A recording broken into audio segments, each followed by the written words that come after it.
என்னமாமா திடீர்னு டிராவல்ஸ் பக்கம் வந்திருக்கீங்க? இந்த பக்கம் அம்மன் கோயில்ல ஒரு அர்ச்சனை பண்ண வேண்டியது இருந்துச்சு. சரி, அதான் அப்படியே அதை முடிச்சுட்டு உன்னை பார்க்கலான்னு வந்தேன். என்ன அர்ச்சனை?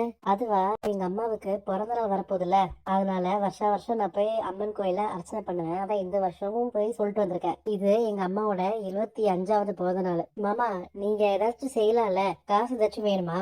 பாத்தியா, பெரிய மனுஷன இந்த மாமனுக்கே காசு கொடுக்கன்னு சொல்றான். அம்மாச்சி ஹாஸ்பிட்டல்ல இருக்கும்போது அம்மாவை பார்க்கணும்னு சொன்னாங்க. அதையே நடத்தி கொடுத்த எனக்கு நம்ம எல்லாரும் சேர்ந்து அம்மாச்சியோட போட்டோ எடுக்கணும்னு அவங்களோட ஆசை எல்லாம் நிறைவேற்றுறது எனக்கு ஒரு விஷயமா? நம்ம வேணா ஒண்ணு பண்ணலாம் கதிர். அப்பத்தாவோட பிறந்த நாள கோயில்ல கொண்டாடுறாங்களாம். நம்ம எல்லாரும் அங்க போய் அவங்களோட ஒரு போட்டோ எடுத்துக்கிட்டா என்ன? போலாம், ஆனா அதுல பல சிக்கல் இருக்கே.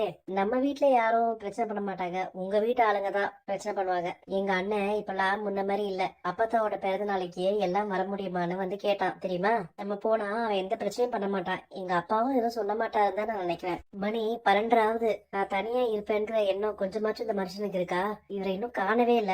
ஏன் இவ்வளவு லேட்டு? பால் காய்ச்சின கையோட கிளம்பி வெளியே போனீங்க. மணி எத்தனாச்சு தெரியுமா? 12. அவ்வளவு தடவை போன் பண்ணேன், ஏன் அட்டன் பண்ணல? குடிச்சிருக்கீங்களா? உங்களுக்கு லேட் ஆனதும் ஆபீஸ்ல ஏதோ வேலைன்னு நினைச்சிட்டு இருந்தேன். நான் எப்படி இருப்பேன், தனியா இருக்கேனே, கொஞ்சமாச்சும் யோசிச்சு பாத்தீங்களா? இப்படி குடிச்சிட்டு வந்து நிக்கிறீங்க. ஒரு பேச்சு துணைக்கு கூட ஆள் இல்ல. இவ்வளவு நேரமா நான் செவத்தை பார்த்துட்டு உட்காந்துட்டு இருந்தேன். இங்க பாரு மீனா, இவ்வளவு நாள் நான் ஜெயில் வாழ்க்கை வாழ்ந்துட்டு இருந்தேன். மிஸ்டர் பாண்டியனோட கொடுமையில இருந்து ரிலீஸ் ஆகி இப்பதான் வந்திருக்கேன். அதை கொண்டாடிட்டு வரேன். நீ என்னடா என்ன நிக்க வச்சு கேள்வி கேட்டுட்டு இருக்க?